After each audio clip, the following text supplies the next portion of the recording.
do this.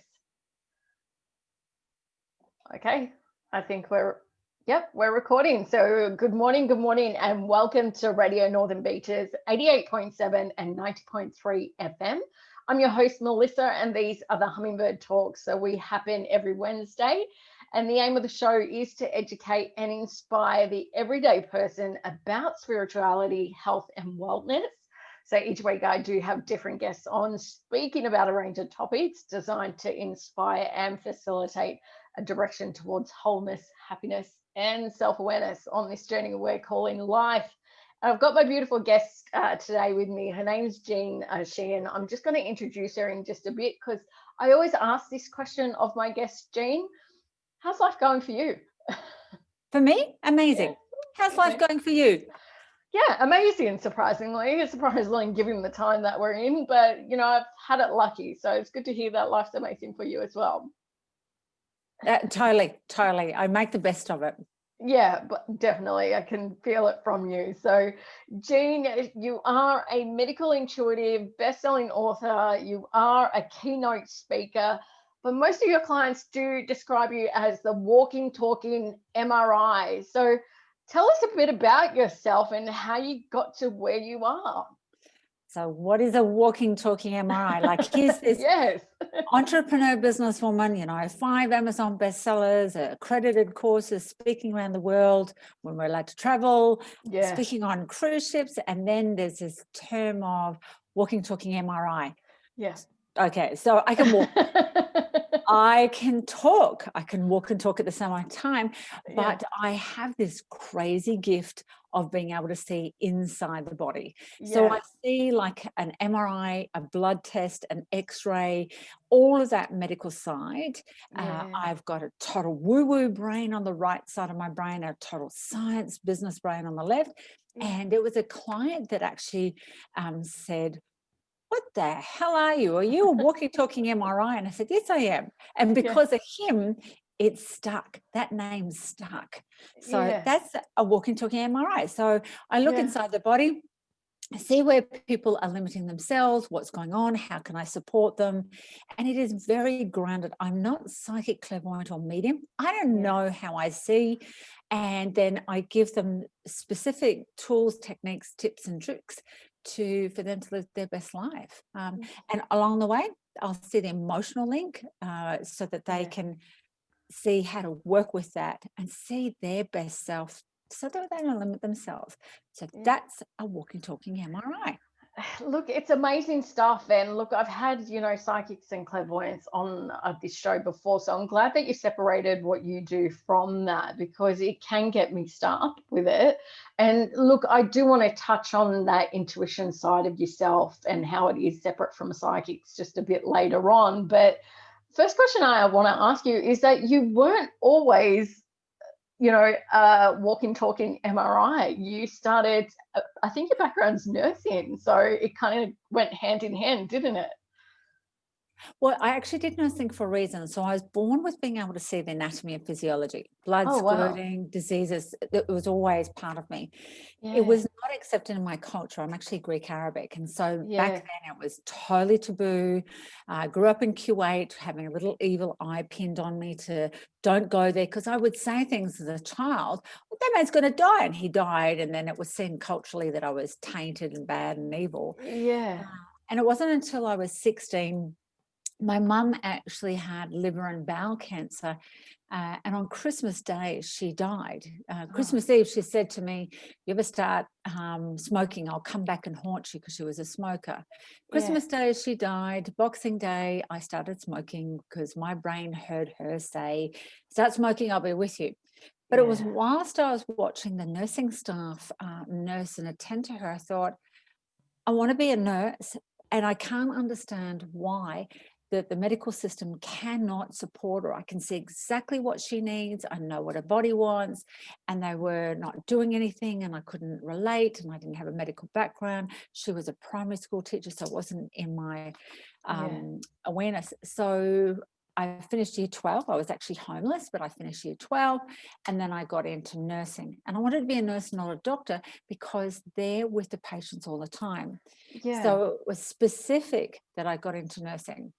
was nursing. I would write case studies that were just for me, not to share with anyone else, that when I would see the emotional links and what I call the stories inside the body, I would write them down and look at what's going to happen with the patient and where they were going and medication. And the hardest bit was I couldn't say. I couldn't say. I remember I can even choke you up in my throat, as I said. There was this beautiful young guy. He had lung cancer, 34, and I just thought, oh my God, he's going to die. Don't do the surgery. But I can't say that to patients because it was grief and he had some emotional links. Well, he died on the operating theatre. He did not have the transplant.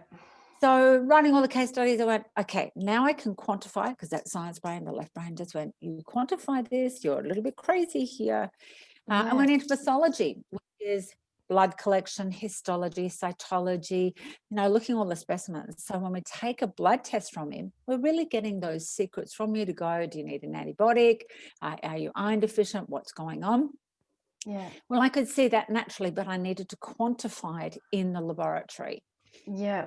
That wasn't enough. I then went and did autopsies for a very short amount of time because I do like to talk and the patient and the scientist don't talk. And so I wasn't there very long. But when we cut the patient open, what I could see with my physical eye is what I could see with my intuitive eyes. It was like I had to marry up the two. I need to know. Then randomly, I thought, I can't do this anymore. I was suicidal. I couldn't tell anyone. I didn't tell my husband. I'd met him when I was 16. And I thought, what's the point of being able to see like this? There's no point. I'm going to end my life. And I had the background training of family and friends as growing up saying, you're bad, you're evil, don't do this. So I was suicidal, had the pills in my hand, had the glass of water. As a nurse, I knew how to bump myself off, about to take the pills, and I went, stop. Don't leave your son. My older son was 3 years old. Don't leave him like your mum left you. And so I came out of the closet and said to some nursing girlfriends, let's go do coffee, cigarette, and smut. I used to drink coffee. I used to have cigarettes. And smut is chatting, when females get together and we go blah, blah, blah, blah. So I just randomly said, let's pretend, Melissa, you're one of my nursing girlfriends. And I said, Melissa, you know how you've been coughing? Well, that's related to thing. And I could see, and then when you were age 5 and I just started spewing all this stuff out, my girlfriend swore and said, what the?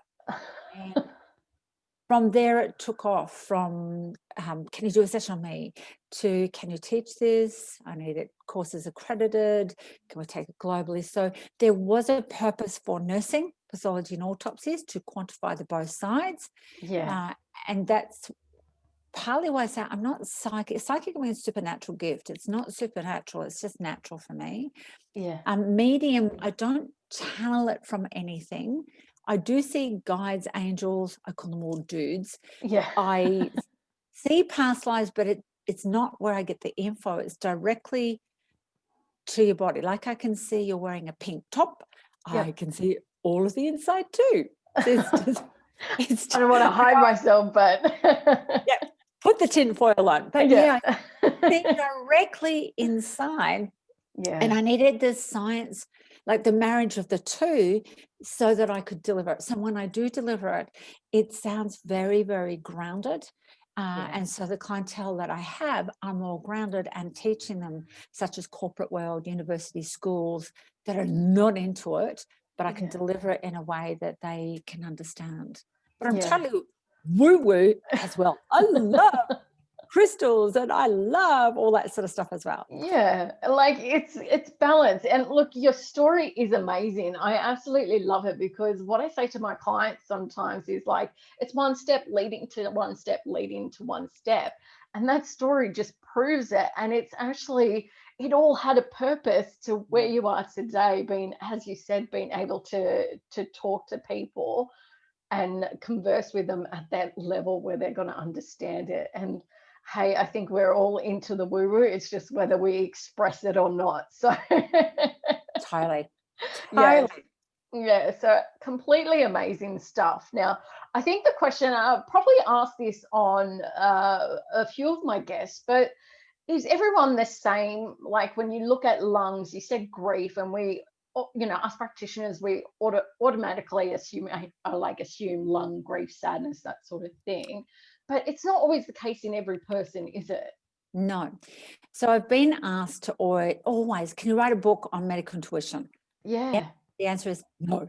And the reason for no is because, yes, when I teach it, there is body consciousness. So I've just released a new chart about teeth, what happens about teeth. For two reasons, clients were asking about it. And two, my tooth totally dissolved. It just went crumble.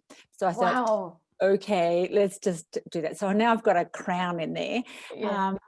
So there is a general, if I say use the teeth, that tooth that crumbled is about thyroid.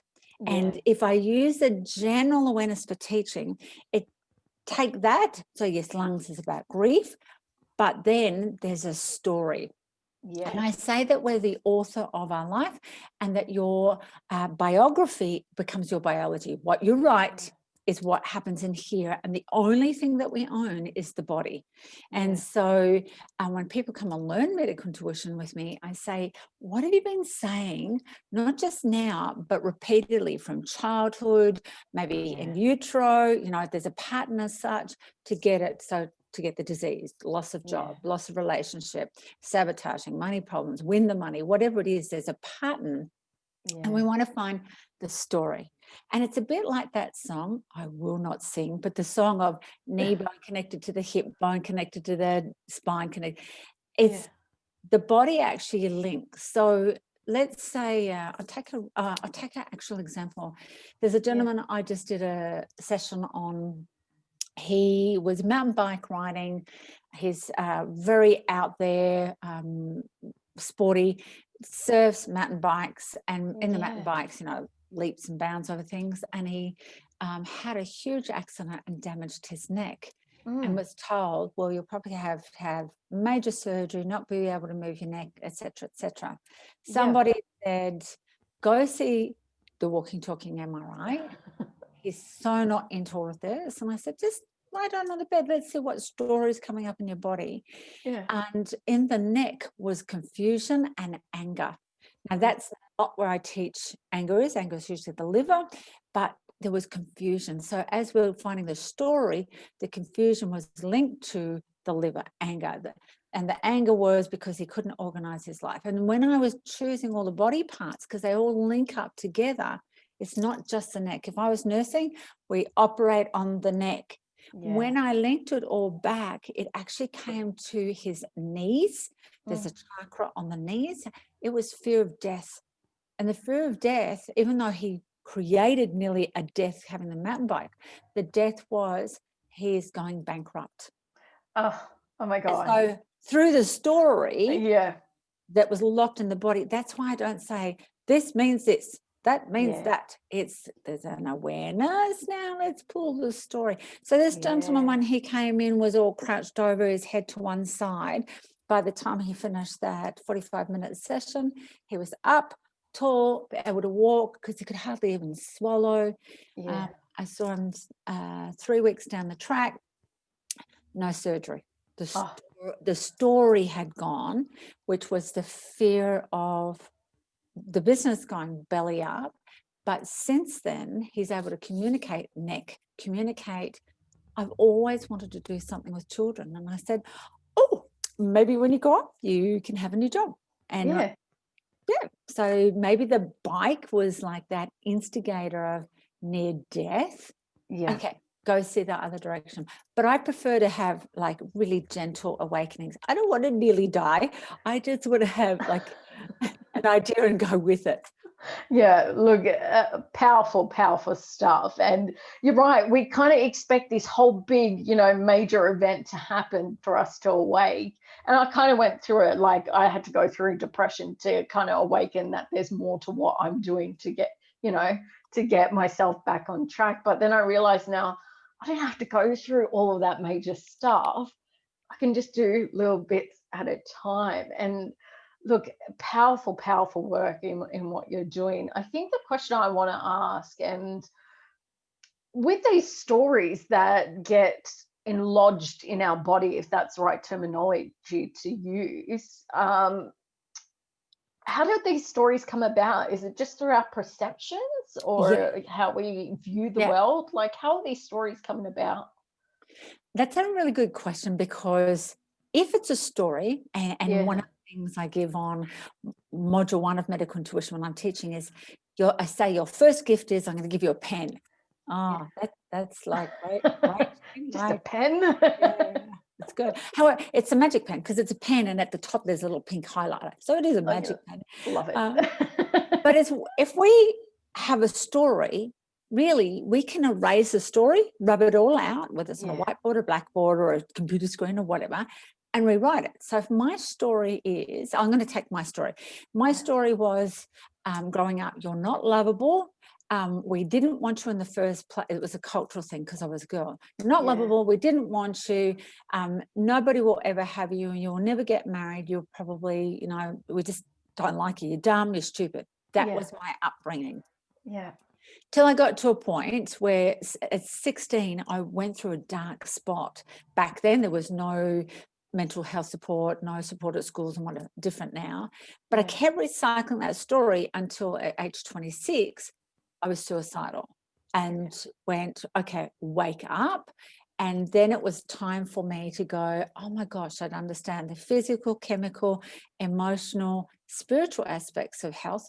Mental, I was missing the last one. So mentally I went, all right, if these people have stories in them and I do, what can I do?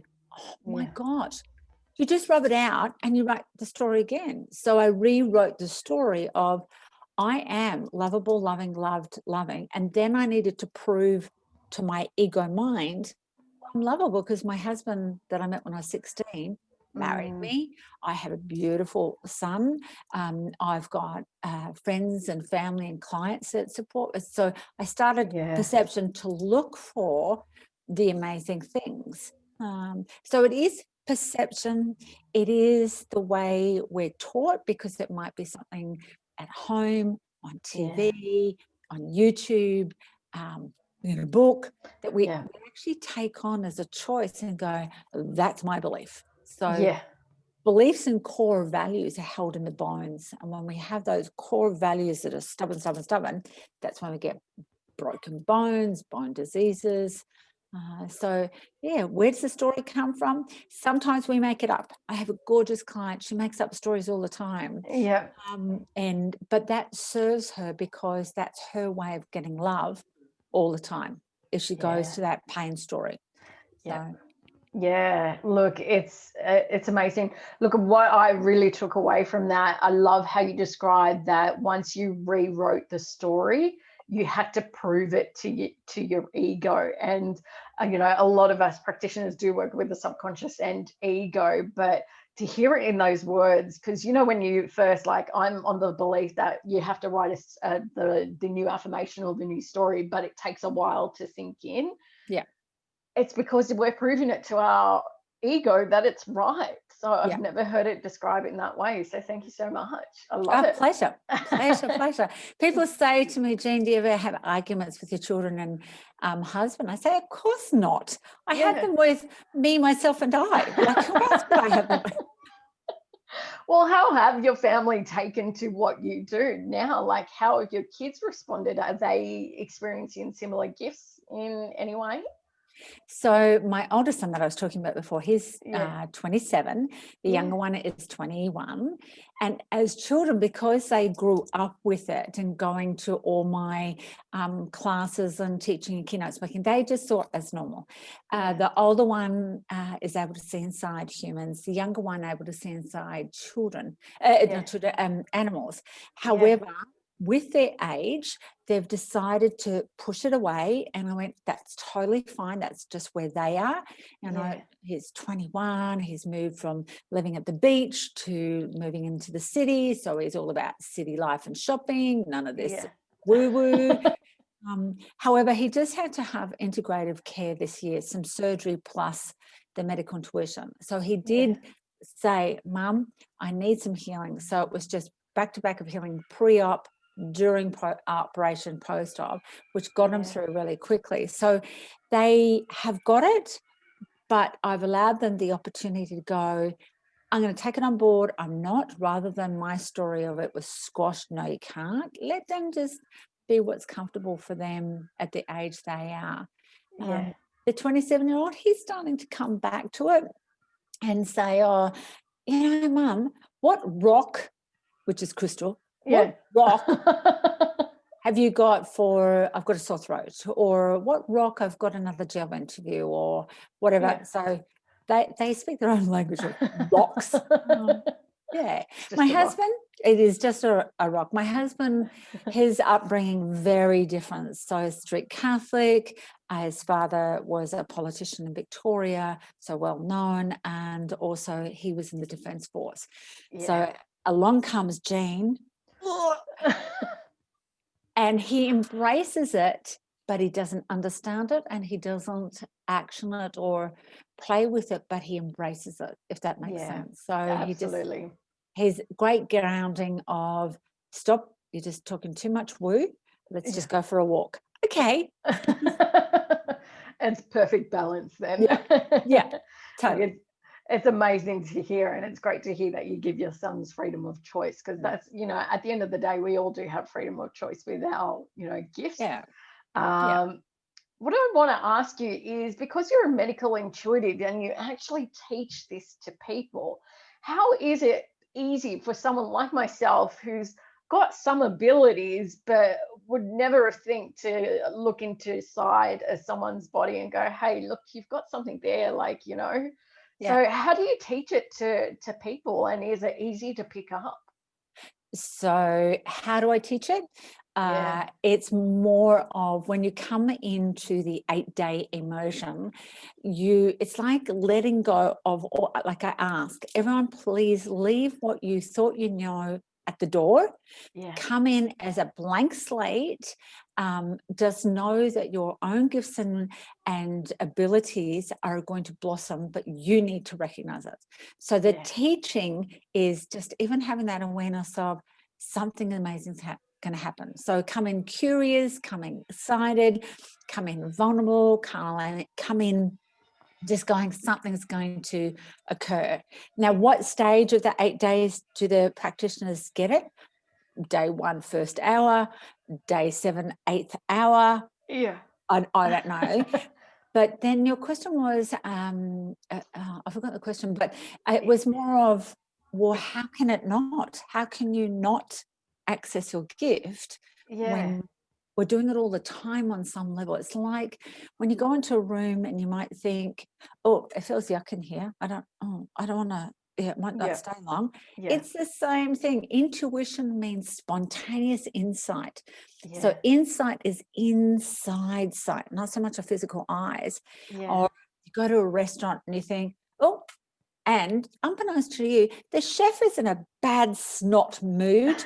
And so he's putting all that energy in the food, but there's something within you that says, I don't want to eat here. So it's the same. Medical, so I've got medical background, nursing, pathology, autopsy, but the word medical means whole and complete. And so when you're coming in, you're being open to, you are whole and complete. To be whole and complete is to have all the answers within. Yeah, I love that explanation, because everyone thinks that intuition is only out there and it's only for some people, but to hear it go, okay, it's inside sight, it's really trusting those feelings, it's really just amazing to hear. So really great explanation. I did have a question to ask you, but I completely went on a different planet there. And I don't normally do that, but in a way, you've been teaching this for years. So that's what I was going to ask you. Yes, because I touched on it at the beginning of the show, intuition, psychic abilities, mediumship, that's completely different to what you do. So being that you just described intuition, how would you describe those psychic or clairvoyant abilities that, other people might have as their gift? Sure. Yeah. So I'll go back to when I was 16, mum died, I was homeless. So those 2 years, 16, 17 till I was 18, I was completely lost. I somehow survival kicked in and I managed to be okay. And insight, I learnt to follow that intuition of learning not to sleep during the day, because at nighttime it was unsafe. There weren't as many public toilets around as there is now, but I learned that if you could find a public toilet and lock the door, I could sleep curled up in the toilet. There was a public swimming pool in Melbourne that I used to go to, and I would manage to get in, I think it cost like 50 cents to get in or something like that. But I loved it because there was showers there. People would get buckets of hot chips after swimming and leave the bucket of chips on the grass area. So I had food. Now, this sounds really gross to some people, but when you're homeless and desperate, it's like absolute luxury. So that insight of the words, and it's the words, psychic supernatural gift. Well, that supernatural gift is knowing, as I call it in everyday language, everything always works out. So I had a shower, I had safety. There was all parents around with children, so I could sleep safely on the grass area and eat the leftover chips or whatever food was left over. So that's the insight. And that's the psychic. Medium is almost like saying, and I'm using very third dimensional words, a medium is saying that the energy is outside of myself, whether it's a guide, angel, dude. And then there's me, and in between, I'm a channel between all. Because when I see inside, I see the quantum physics as well. That actually is not true. Because otherwise it's saying I am different from the guide and angel, and then I'm not claiming my own power. I'm saying that the angel gave me that wisdom, or the guide gave me that wisdom. There's all of them too, but it's not, I'm not a medium between them. So that, because if we're a medium, it's like where I use the body as a medium, because that's the one thing we own. So I look at the body. What was the other? A channel? I don't say channel because it's like it comes into me, out through me, and whatever. We're really all big sponges and channels on some level. So I don't use those words. So it's not that they're different. They use different wording, whereas I use the quantum wording. And it's actually the new millennium. It's the new, like the new age of, there's just a different language. And it's about claiming who I am, of I'm not psychic, I'm not clairvoyant, because I don't always get the messages by sight, smell, hearing, taste, whatever. I can get them anyway. And a lot of the time is I just know. So it might be, Melissa, I don't know how I know, but I know blah, blah, blah. So I don't, so it's just it's almost like claiming it, whereas psychic channel and whatever puts it outside themselves. And I see that as a form of disempowerment on some level of, wait, you're amazing. Claim it. It's you as well. It's definitely you as well. Look, I'm getting a big learning lesson here, because I just absolutely love hearing the way that you're describing it, because, you know, similar to yourself, you know, I've got a cultural background that doesn't quite accept these gifts. I'm Lebanese myself, so, you know, don't accept these gifts. And in a way, we have to put these gifts outside of us, because, hello, if we claim it as our own, not safe. So I love how you're saying, you know, psychic ability, mediumship, channel, they're just words, but really it's you. Absolutely. And, you know, there is a cultural thing, there is a societal thing of, on a business level, marketing wise, if I went out and said, medium Jean Sheehan delivers this and gets direct messages from Frank and Gertrude and whatever, it seems to be the better marketing compared to Jean Sheehan sees directly inside the body. Number one, it freaks people out. It's such a new concept to be able to go, wait, we all can do this. But I'm not saying anyone's better, or we're still all the same, but it's directly get it. Because where are those messages coming from? What if the guide had a guide who had a guide who had a guide? Yeah. Exactly. I know. I laugh because, you know, you just start to work with, you know, when you get in this space, you work with angels and guides, but then you're like, hang on a second, who's really on the other side? Who's really there? Like, I trust who's there, but like, you can question it as well. So Why not own it and say, hey, you know what, I feel like there's something there. Yeah, totally. And that's part of medical intuition is, yes, we use the body. Now, module 1 is all about understand the body, the liver, the gallbladder, the blah, blah, blah. Module 2, let's go to the ascension body. So everyone, if you've got eyesight problems, it's not just the eyes. It could be the eye chakras, the ear chakras, the hand chakras. There's more to the body. Every body part holds a disease. Each chakra holds certain diseases. Then we go to like the bigger part of DNA and patterning, and then we go totally woo-woo, telepathic, teleporting, but it's all there. We just forget that. We just have to go, what is the answer? Oh, got it. That's claiming our power rather than, wait, Melissa, I just have to tune into Archangel Pork Chop. Wait on. Yep. And Melissa, Archangel Pork Chop, and I'm not ridiculing anyone, by the way. I'm just saying claim that it's not just them, whoever them, because it's integrated. Them. So your mum might come through and I might say, look, I don't get these sort of messages, but your mum's right here and she's saying blah, because it's the delivery you need to hear it as, not my normal. So part of medical intuition is tune into how do you need to hear it, see it, understand it, grow, blossom. Yeah, perfect. Absolutely amazing. You know, I love chatting about this stuff, and I love the new perspective that you're putting on it as well.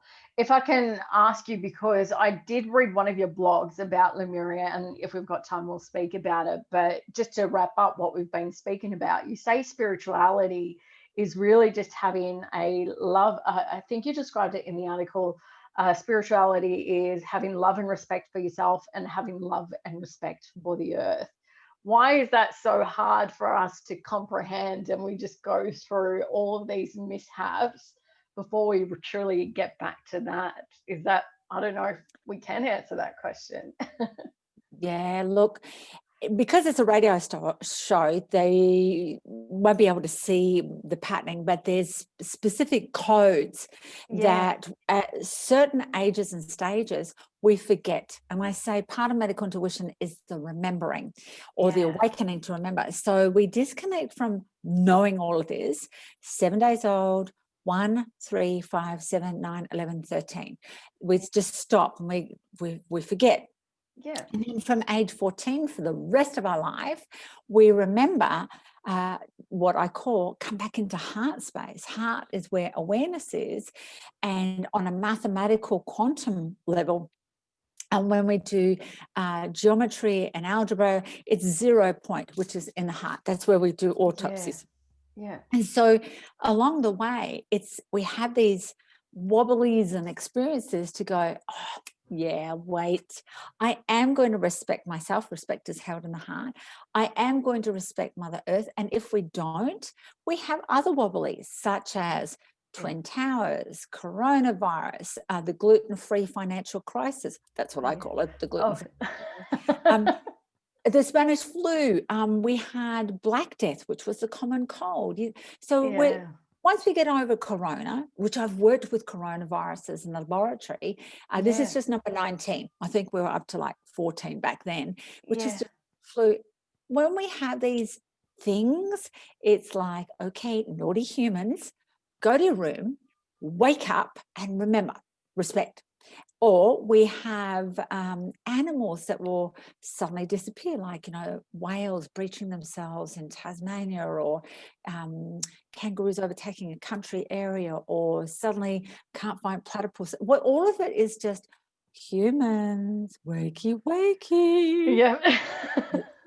So Lemuria was a place of unconditional love. It was aligned specifically with Atlantis as well, but we have third dimension time zones, but they didn't. And so Atlantis was about evolving the human being from Neanderthal to understanding we're one. And then Lemuria was at the same time, but not, saying anything is possible. There is only absolute love, and break all the boundaries that we think are normal, which Corona for 2020 has done. What is the on. And so Lemuria and Atlantis still, and ancient Egypt and medieval, those times of awakening are still here and still happening, but we put a time on it of 13,000 years ago, 26,000 years ago, 2,000. Yeah. It's not then, it's like now. And in the Lemurian time, there's a movie called, it's the Blue Dude Avatar movie, where there was blue people as such. Oh, yeah, the big major one. Yep. Yes. And that is Lemuria, but at the same time was the Earth ego world of that guy wanting some mining something or other, and tapping in and all of that. A lot of people had breakdowns when they went to it and they couldn't understand, because it's Lemuria consciousness of the, talk to the plants. So I make energy medicine. I've just released animal medical intuition. The animals are saying, hello, wake up, whether it's pets or pet snake, or snake goes past, or whatever. It's just have some quality awareness of, don't rape and pillage where you leave everything dry. Be at one moment. Like when I was homeless, I learnt there'll always be a bucket of chips, a bed, grass, or the toilet, and a shower. It's just stop. Otherwise, Earth is going to say, you naughty humans, go to your room. You've done bad again. Wake up. Absolutely love it. And you're right. We are going through an awakening process, and we do need, it's like what we were saying, a couple of minutes ago, we do need those small little things to wake us up. And I think the question people will have from that conversation and from what you're saying, besides, loving and respecting yourself and loving and respecting the earth, and come back to that heart space. What are we meaning by waking up? Like, most people will go, hey, hang on a second, I'm awake. Like, I work, I do this, I do that. But what do we mean by actually waking up? Great question. And my husband would say the same thing. What do you mean, Melissa? I'm awake. I'm out of bed. I'm at work. So that awakening, when I had my reawakening, so as I said, we disconnect at those ages up until 13. And then we bumble along. And sometimes we can have a spontaneous awakening, which I'll explain what that word means. They say we use maybe up to 5%. It used to be definitely 5%, but maybe up to 5% of our brain. What's happening in the other 95%? Like, for goodness sake, what is there? And so the awakening is like we're accessing more of metaphysical, unseen, plus physical, and we're more aware. Awareness, again, is held in the heart. I direct everything back to the heart of, when I'm totally aware, awake, I'm aware of how are you feeling, what that might be for you. If I, take away all the Amazon and plant palm oil, what that might do to the orangutans, what might that do to the local indigenous. I have a bigger picture, which is insight, intuition, of cause and effect and love. And so the awakening also is that there is only love. I'm love, you're love, everything. And if we have that, we wouldn't then have children categorized as naughty, bad, autistic, ADD, 1, 2, 3, prisoners, whatever that thing, that we would awaken to wait. And I've worked with prisoners on medical intuition and sacred geometry, that when they started to learn they're not bad, the behaviors they had were totally amazing, unlimited, as they were stealing and doing drugs and whatever. It's, let's channel, I use the word channel it to a great business.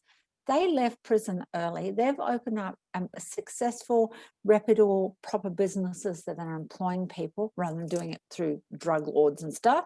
So it's that awakening to wait. There's a bigger picture. There's no limits. I can be, do, have. I can show my balance, and what I call the genius zone. And the genius zone is, it always works out and everything is love. Then we don't have the fear-based emotions of jealousy, possessive, annoyed, pissed off, blah, blah, blah, blah, blah. So that awakening is being able to go, what's going to happen today? I'm going to create my world. It's going to be magical. That's the awakening, compared to a lot of people now. Our biggest disease is anxiety, depression, which now I'm going to push the limits a little bit and say, I don't actually think it is. I think people have forgotten, having had real depression and suicide. A lot of people say they're depressed. They're lost. They've forgotten. Today is a new day. You design it. You create it. You manifest it. So that's the awakening as well. Yeah, look, amazing stuff, because there is a lot of people going out there and hearing these words, you've got to wake up, you've got to wake up, but not really putting it in context of what it is. Like, by the sounds of it, what you're saying is a redirecting what the behaviors that you're doing into a space of love, but also like wake up and realize the cause and effect of what you're doing. Totally. It's just that simple, isn't it? Like, we go, okay, if we're going to do A, what's the result B kind of thing? Where is it going to take us to B kind of thing? So, and that's thoughts, that's actions, that's emotions, that's all of it. It's, you know, right down to if I want to lose weight, wake up, stop eating a box of Tim Tams or whatever it is. If I want to have relationships, stop staying at home, wake up and go and meet people. If I want to be fit, I can't do it sitting watching television. Go walk. So it could be slight wake ups, or it could be magnificent wake ups of when I had my awakening. It was 7 days. It was not good. I wrote about it in my Jean Sheehan book. My brain literally was just wiped clean. I had excruciating, like a migraine headache for 7 days, and hugging the toilet bowls and vomiting. Oh, wow. And I could feel my crown chakra just completely blow off. And when it fit, I had stroke-like symptoms. I couldn't speak. It was quite horrific. But when I awakened, it was like, oh my gosh, I've got to completely retrain my brain. So I went to the ATM with my card and I burst into tears because I went, what do I do? What's this? It was completely foreign. So that, and that's not awakening for everyone. That's just what happened to me. But it's like, do I really? And children are the best at this, and animals. The kids would say, Mummy, you don't need to wear makeup. You're so beautiful without it. They're 21, 27. They still say, Mum, get the makeup off. You look better without it. You know, different thing, but that's awakening. Or animals, when I've been places, I was taking a retreat, because some of my courses are retreats. I was just standing looking at the bush and saying, thank you so much, bush. I just love you so much. Yeah. A little kinder came next to my foot and said, hello, how are you? Amazing. Yeah.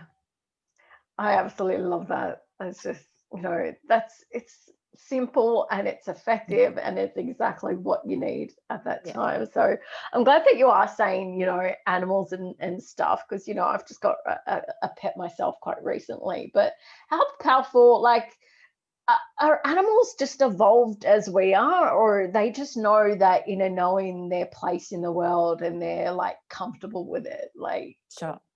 So in the quantum and evolution, and this all this knowledge came back. I knew as a kid, I forgot it, and it came rushing back when I had my awakening. So are they more evolved? And I'll go animals and children, because there's an innocence and a vulnerability to them. Are they more evolved? No. Are they still fully awakened to everything of cause and effect? Yes. Like, let's pretend you're walking down the street and Magpie is standing there, and Mr. Magpie doesn't do what we do and say, oh my God, I can't find a worm to eat. What am I going to do? The world's just so bad.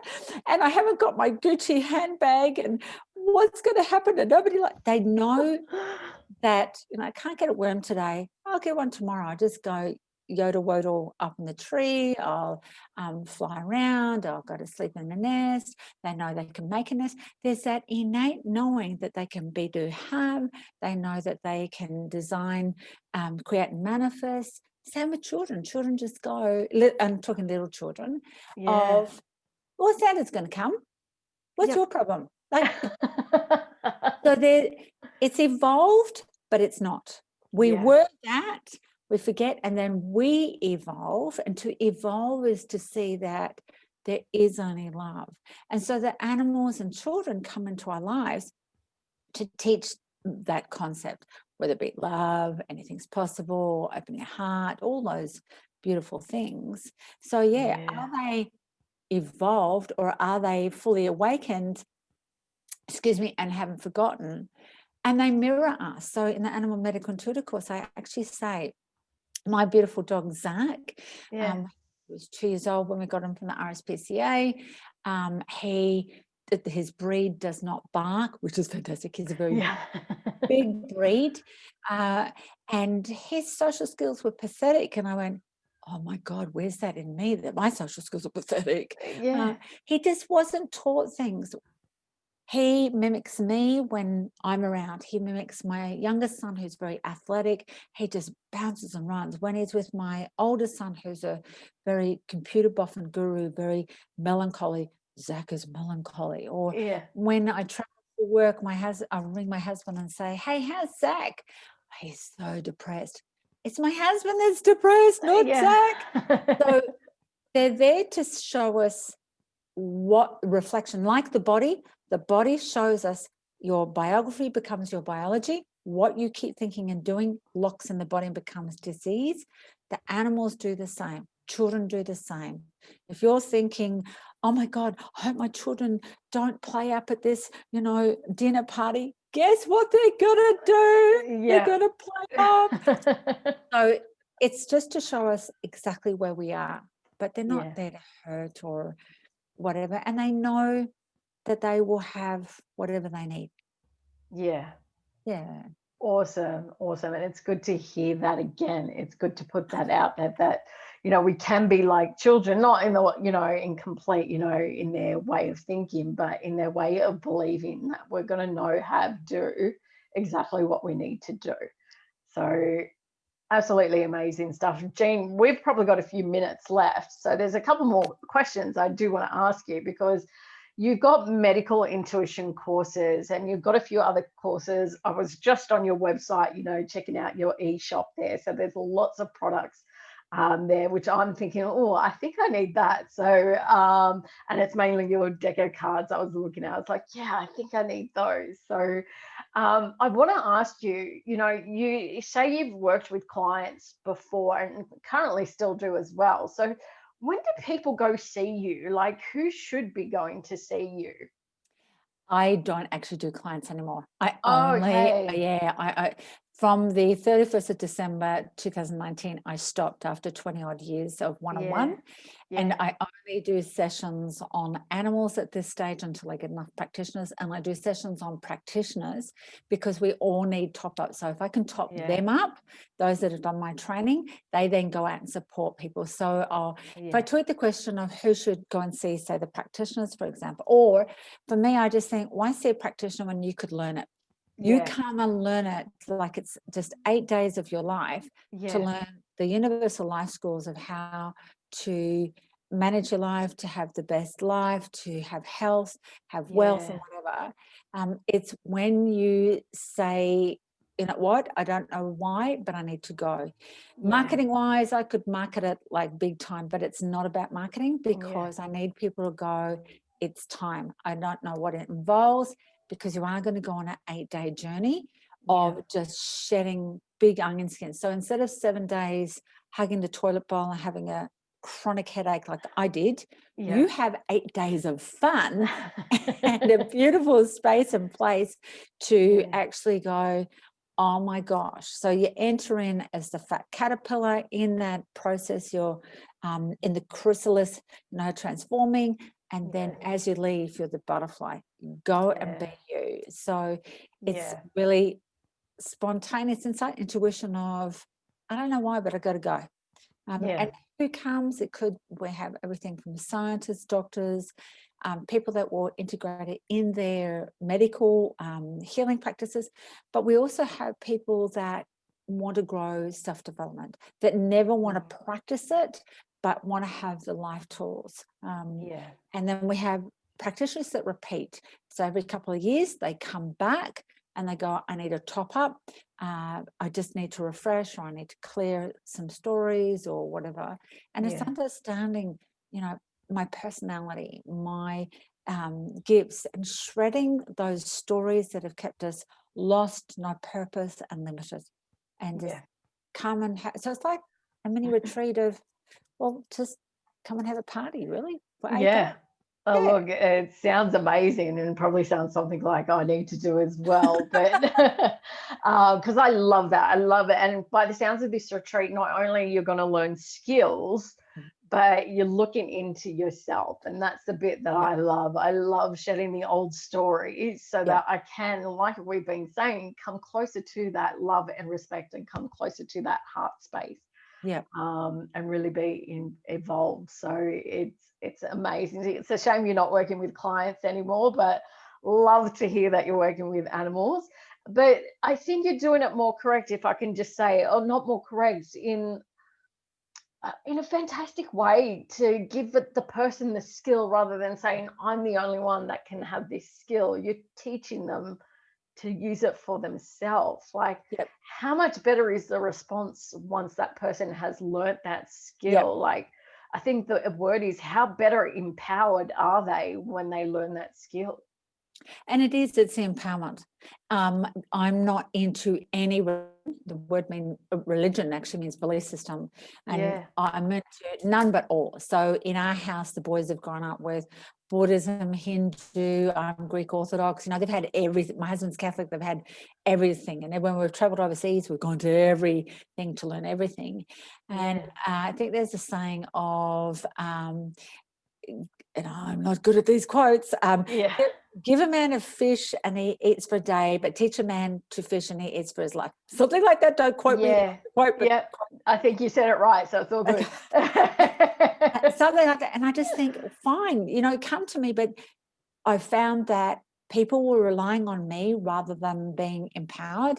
Whereas the 20 odd years of teaching this, when they walk away, there was that sense of self-identity, confidence of, I have got tools for life that I can apply if I'm a plumber, an accountant, work with horses, work with children. I can integrate it in my nursing. I can do it as a practitioner and make a profitable business as well. It's like you're walking away with not just like a tissue box that will get used up and it's done. It's things that you're going to continually be able to access. I call it the Mary Poppins basket. If anyone's seen the movie, you open up her basket and she pulls out a big lamp and a mirror and a pot plant.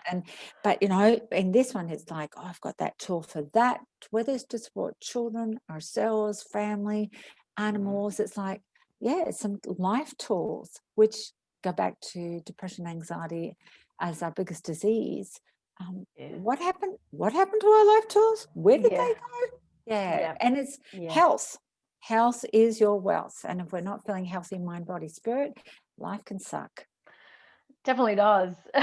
when you're not aligned. And like you said, I think you said it perfectly. I think the major disease at the moment is depression and anxiety. And it was only a couple of weeks ago I was saying, having a conversation with a friend that was saying, well, who doesn't have anxiety these days? Like, when you talk to someone, I've got anxiety. So having different tools and techniques, what you're teaching in your courses to help manage that anxiety, is going to be so beneficial for everyone. So anyone can do these courses. There's no prerequisites or requirements. Is that correct? That the only prerequisite is come and be curious. That's really the only thing. Love it. I love it, because we're curious beings, aren't we? Perfect. Look, Jean, I think that's all we've got time for today. So I want to say thank you so much. We didn't get to speak about Lemuria, but I think you said it at the beginning, and that's a whole nother show on its own. Certainly is. Yeah, so we'll leave that for another show. But thank you so much for being here with me. I really do appreciate it. But how can people find you? So where is your, how do people find you, get in touch with you, possibly do this retreat or buy your products? How can people find you? Thank you. And thank you for having me. So if they go to millenniumeducation.com, that's my website. There's lots of goodies on that. So whether they put a search bar, keyword stomach rejection or whatever, there's something there for them. Social media, Jean Sheehan, and you'll find me Instagram, LinkedIn, Facebook, all the rest. I do Facebook Lives on Medical Intuition. So yeah, website, and then YouTube on Millennium Education. Lots of free goodies there too. I try to give as much support as I can there as well. But I'd love to see them come and play as well. Yeah, I think that's what it is, just having a really good play, because like I said, I was on your website, so millenniumeducation.com, and so many blogs and articles, and you're right, like I saw some articles specific to different body parts. So if you just need that bit of information, definitely, check it out. But also just check out her retreat. I know I'm going to check out your retreat because I think, 2021 might be the year to really unravel this. So guys, you can find Jean Sheehan. So her first name is spelled Jean, but her website is millenniumeducation.com. Please check her out. Once again, thank you so much for being here with me. I really do appreciate it. Melissa, thank you so much. I loved it. I loved it too. Just having we'll have to get more woo-woo next time, I think. Really tap into that. So guys, you've been listening to Radio Northern Beaches 88.7 and 90.3 FM. I'm not sure if I'm going to have another show this side of Christmas, so Merry Christmas to all, but I'll see you guys in the new year. So thank you so much. Thanks, Jean, and we'll see you next time. Bye.